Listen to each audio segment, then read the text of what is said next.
Hello, this is Scott Loomis with Tech for Learning, and I'm taking a few moments to overview how Wixie can be used to assess elementary and middle school math standards. For today and for this video, I'll be looking specifically at 4th grade for standards of learnings in Virginia for math. However, Tech for Learning has gone to great efforts to align also with the Common Core standards for math and language arts, also the Arizona academic standards and the Texas TEAC standards. So basically, when it comes to assessing your students' mathematical knowledge and doing that in a more meaningful way, Wixie has you covered regardless of where you may teach and what exciting tests you may have your students take at the end of the year. I say with a little bit of sarcasm. So to begin, Wixie provides opportunities, of course, for visual representation. And again, we're looking at a different modality when it comes to even types of learners beyond the paper and pencil. So mixing this in can help a variety of students with different learning styles. It also can help mix things up a little bit when it comes to doing beyond just paper and pencil, for example. And we look here at using images for representations, drawing images, in this case fractions, or showing multiple ways of representing multiplication problems with the adding up and the different groups as far as arrays go or grouping goes to show 4 times 5. Of course, and here I'm going to kind of escape out of this and move into Wixie. What's nice about Wixie, and I've logged into my teacher account, I'm going to just access a new project, is you can use the paint tools, to do a variety of things.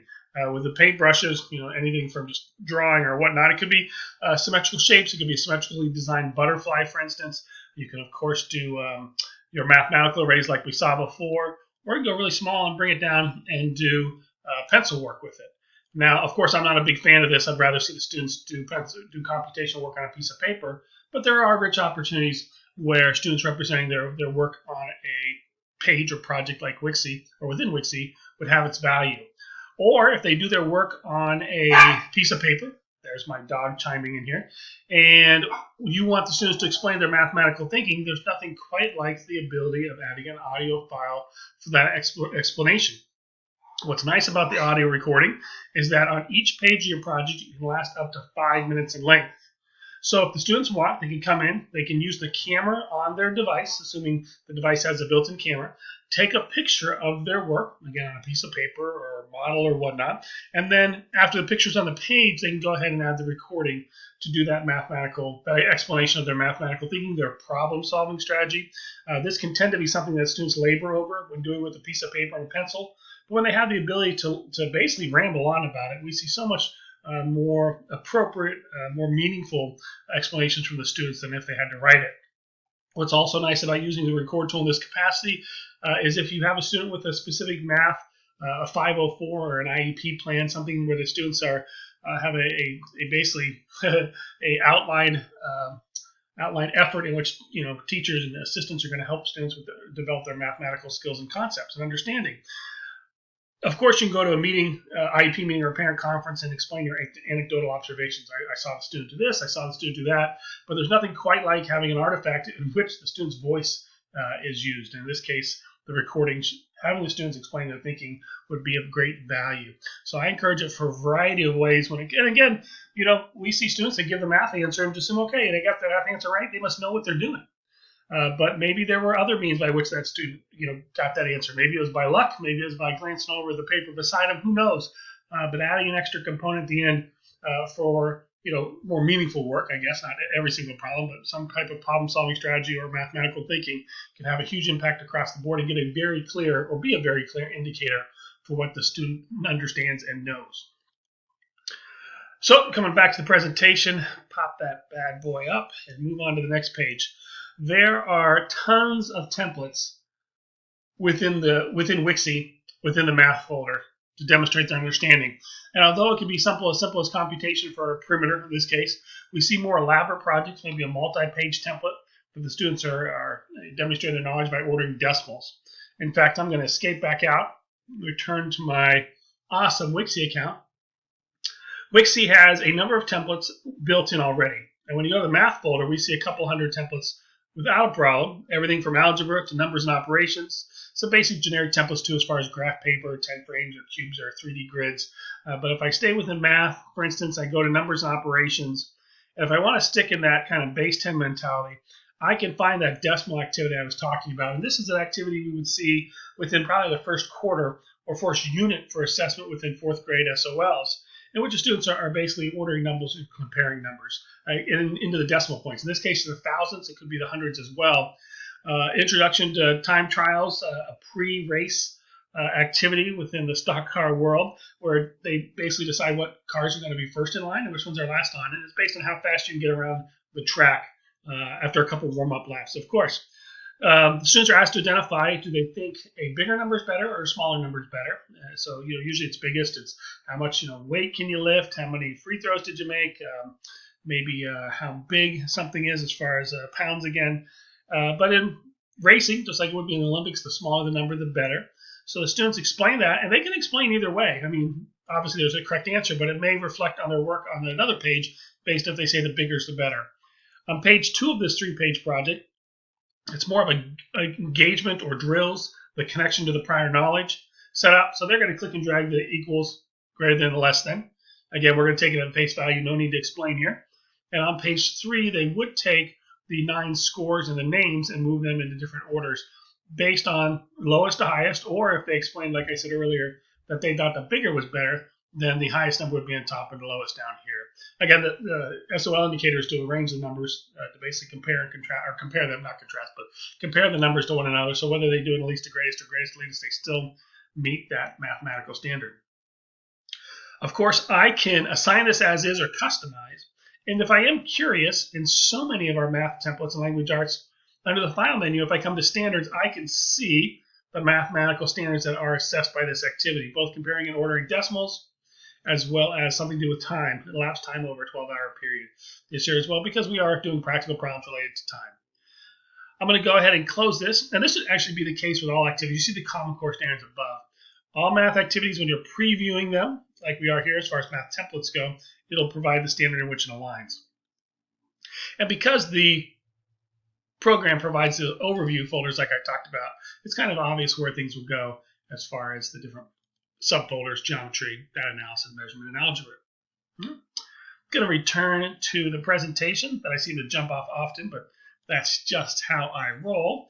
And the next page, again, does a reference to a multi-page authentic task or project-based learning task in which students are going to create and solve single-step problems. Now, in this case, they are solving.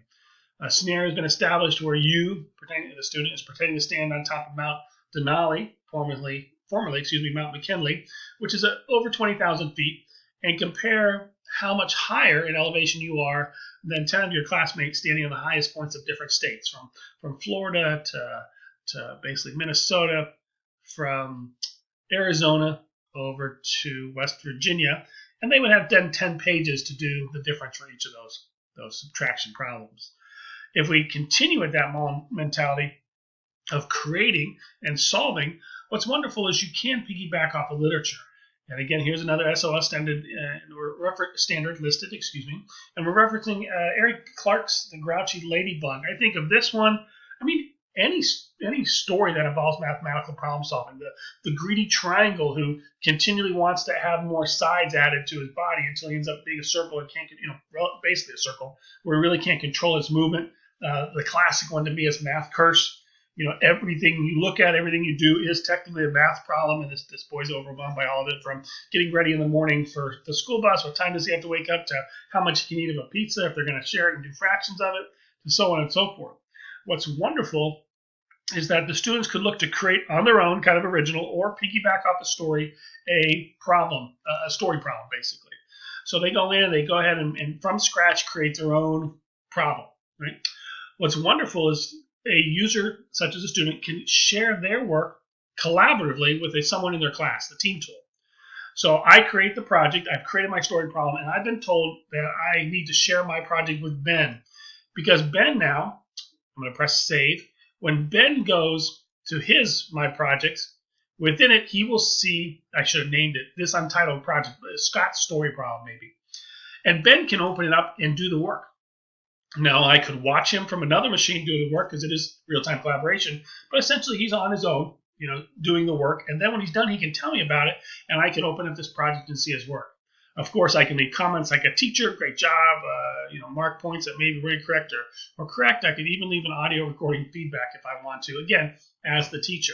So the opportunity for kids to create an original story problem, share that file with someone in their class. The student works on the exact same file, and then the original student, the aka teacher in this case, gets to open it up and grade it.